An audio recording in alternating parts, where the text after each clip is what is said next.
থুতি হবে না, খাইস নে এই বত্তা, খাইস নে। আমি কলাম খাইস নে, আজকে রান্দার কিছু নেই। ঠান্ডা আলমারিটা হাতড়াই দেখি 3টে কলা পড়িয়ে রয়েছে, তা নিয়ে চলে আসলাম কলা 3টে আইনে ওর খুসা এরাম ঝিরিমিরি ঝিরিমিরি করে কাইটে ফেলালাম, কুচি কুচি করে কাইটে ওর মধ্যে 1 খাবলা হলদি দিয়ে দিলাম, যাতে ওর কষটা হলদির সাথে জড়াই যায়, তাহলে আর আমার হাতে জড়াবে না। ভালো মতন হলদি দিয়ে কসলাই কসলাই ওরে মাহাই এক পাশে ধুয়ে দিলাম, আর সেই কলা কডারে হলদি মাহালাম। কলার মধ্যেও ওই কষ আছে, তা কলার কষ খুসার কষ সব আলাদা আলাদা রে ফেলবো। তা কলা কিন্তু রানবানি, আর খুসাকে ফেলাই দিবানি নাই। খুসা দিয়ে ইউনিক একটা রেসিপি বানাবো, তা যদি তুমি একবার খাও এই পাহা গরমে, এই ভর্তাটা যদি তুমি একবার খাও জীবনে ভুলবা না।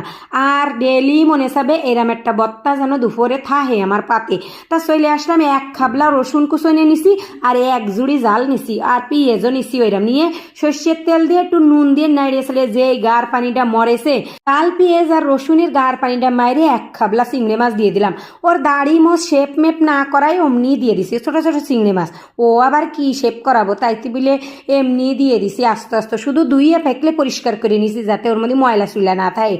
এইবার ওই চিংড়ি মাছ কটা দিয়ে একটু হলদি দিয়ে ভালো মতন ঘুইটে ঘাইটে পানিটা শুহই নিয়ে, এইবার সেই ওই যে কলার খুসা হলদি মাহাই থইলাম না, তা আবার কসলাই ধুয়ে নিয়ে আইছি। কসলাই ধুয়ে আইনে এর মধ্যে দিয়ে দিলাম, দিয়ে একটু নাড়াচাড়া করে এর মধ্যে আর একটু হলদি দিছি, আর একটু নুনও দিছি, কারণ ওই কলার খুসায় তো নুন হলদি দিলাম না, যে একটু হলদি দিলাম তা তো ধুয়ে ফেলাই দিছি।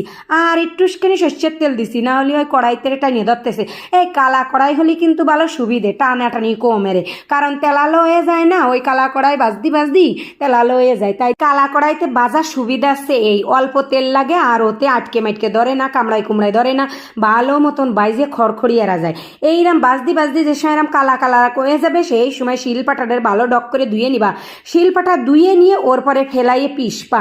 শিলপাটা যদি ভালো ডক করে না ধুয়ে নাও, তাহলে তো কিন্তু খাওয়া যাবে না, কারণ ওর মধ্যে তেল কাটা জেটি কত কিছু আইটে বেড়া এসে রাত বিরাত খেলামেলা করে, কি করে তার নেই ঠিক। তাই একটু ডক করে ধুয়ে নিবা, কারণ টেস্টি জিনিস খাতে গেলে একটু খাটনি করতেই হয়।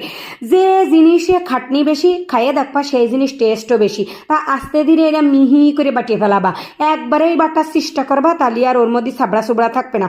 আস্তে আস্তে সময় নিয়ে বাটবা। আমি কিন্তু আস্তে ধীরে সব বেটে ফেলাই দিচ্ছি, এই দেখো ডক করে মিহি করে বেটে ফেলাইছি। এর মধ্যে আর কিছু দেবো না বেশি, এর জাল পেঁয়াজ আর নলদি দিছি না, আবার পেঁয়াজও দিছি বেশি, এর আবার ওই যে রসুন বেশি দিলে ভর্তা মজে বেশি। আমি কিন্তু রসুনও দিছি 1 খাবলা রসুন, 1 খাবলা পেঁয়াজ, 1 খাবলা জাল, সব কিছু দিয়ে ভালো ডক করে ভর্তাটারে বাইটে নিয়ে এবার প্লেটের মধ্যে নিয়ে চলে আসলাম।